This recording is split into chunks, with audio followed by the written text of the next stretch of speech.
Hey folks, Sally Riggs here, psychologist, fellow long hauler and your long COVID coach, and welcome to another Wellness Wednesday.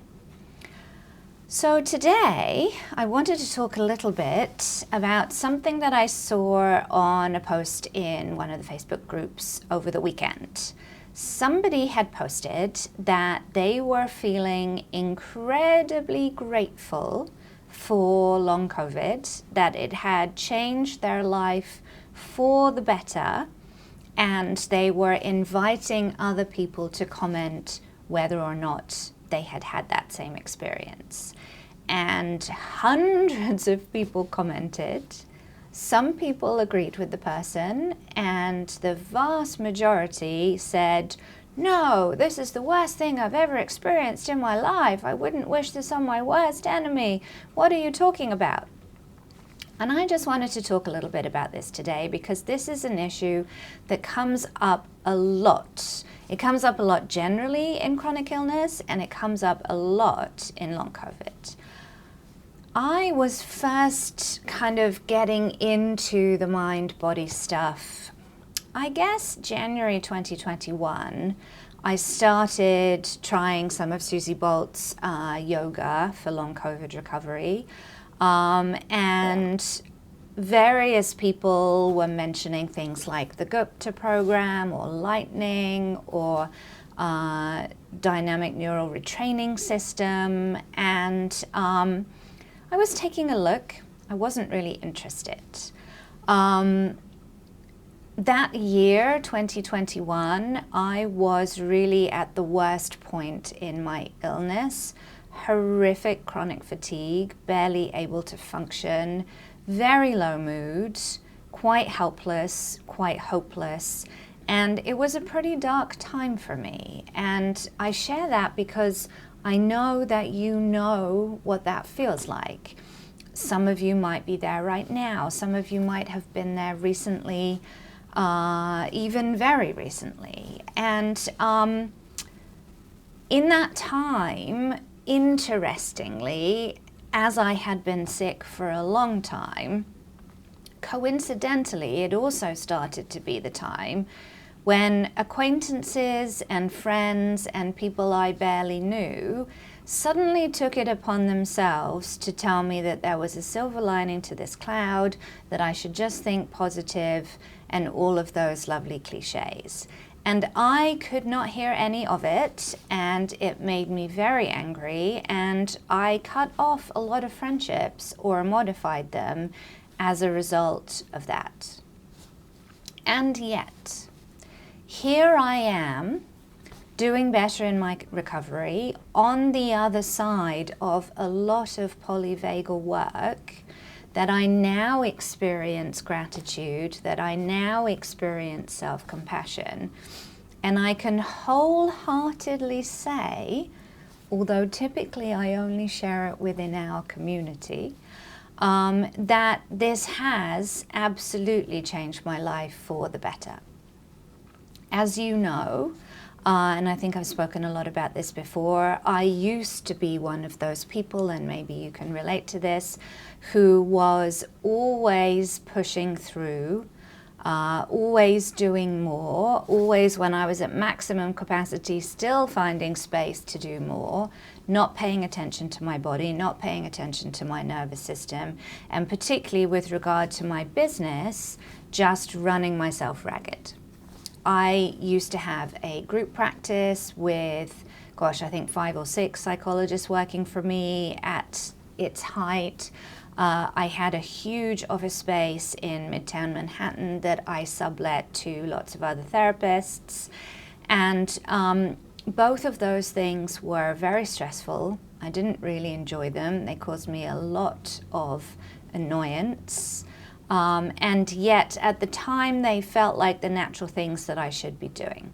When you get big enough in private practice, especially in New York, it is really standard that you then start hiring other people to take on the patients that you don't want to see.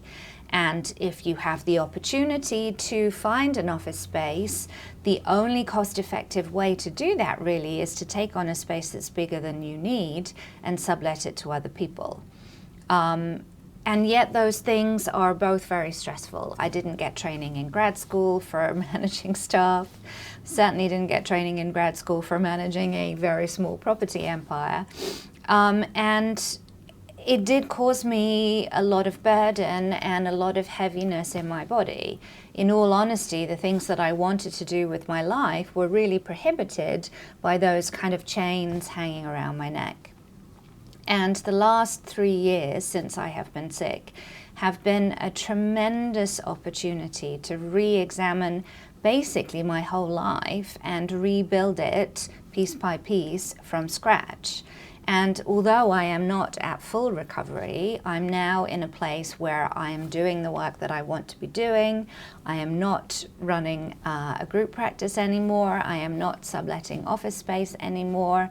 And one of the things that I do like to do is travel for work, and I have the opportunity to do that so much more with telemedicine and online working. So I am truly grateful that this happened. I wouldn't pick it, I wouldn't choose it, but to have this opportunity at my age to re-examine everything and rebuild my life from scratch has been phenomenal. And yet, again, I say this with a big caveat, because this is where polyvagal theory really comes into its own. If you're not in rest and digest, you are not going to have access to gratitude and self-compassion and acceptance. So if you are bouncing between immobilization and fight or flight, as many of us are for a very long time, you cannot find the silver lining. And therefore, when somebody says, oh, you just need to accept that you're ill, oh, you just need to have gratitude for this situation, they can do one because you're not in a place where you can access those experiences. And also, as a psychologist, the phrase, everything happens for a reason, is one that frustrates us a great deal. This world is random and chaos and uncertain. And when we try to make meaning out of things in that everything happens for a reason way, we are invalidating our emotions and we are invalidating that uncertainty and trying to convince our bodies that there's some lovely order to the universe, which just isn't true. So whilst I am grateful for this experience, I don't believe that it happened to me for a specific reason. It happened. The pandemic happened. It was shitty, and it still is, and we can't deny that. Millions of people died, millions of people are disabled, and I still lost a life that I thought was pretty decent. I am managing to experience much more gratitude and self-compassion. If you are not in a place yet where you can, that is perfectly fine. And even if you do get to a place where you can, and you still don't see your silver lining, that's also perfectly fine. You can have gratitude about lots of other things. It doesn't have to be about long COVID. So I hope that's given you some thought today, some caveats around sometimes what becomes a little bit bullying-esque, where people try and convince us that we need to feel better about something that really is just god-awful. And yet from the awfulness, sometimes we can make something beautiful.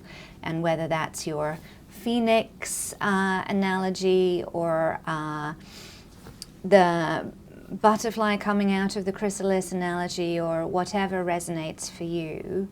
And I am sure that there are opportunities coming to you to rebuild the dream life that you want for yourself in the future.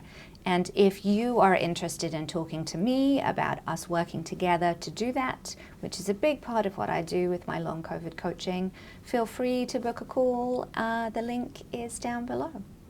I hope you have a tolerable week, and I will see you again for another Wellness Wednesday. Take care.